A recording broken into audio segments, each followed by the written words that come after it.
So hapa tumerahisisha ili kufahamu vizuri kwa kiurahisi katika mfumo wetu wa passive voice. So today tutajifunza jinsi ya kusema sijafanyiwa kitu fulani, hawajafanyiwa kitu fulani, right? Passive voice.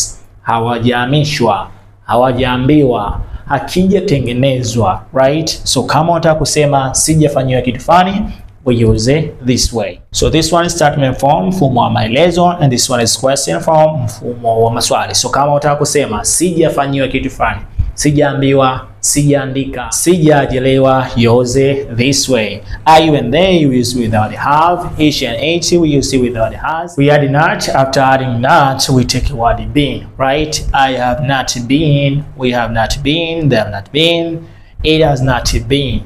So ili kukamilika jinsi ya kusema sijafanyiwa kitu fulani, hawajafanyiwa kitu fulani, we take a verb from past participle verb. I haven't been employed by any company. Sijaajiriwa na kampuni yoyote, right? So now this one is question form, mfumo wa kukataa au wa kutengeneza maswali. So keep in mind passive voice huwa anaanza ni mtendewa, yule anafanyiwa kitu ndio anaanza, right? Na kama tutataka kumtaja mhusika, lengo la passive voice kutomtaja mhusika. So kama tunataka kumtaja mhusika, we say by. That's why I said I haven't been employed by any company. Sijaajiriwa by na kampuni yoyote, any company, right? So kama unataka kuuliza swali jinsi ya kusema je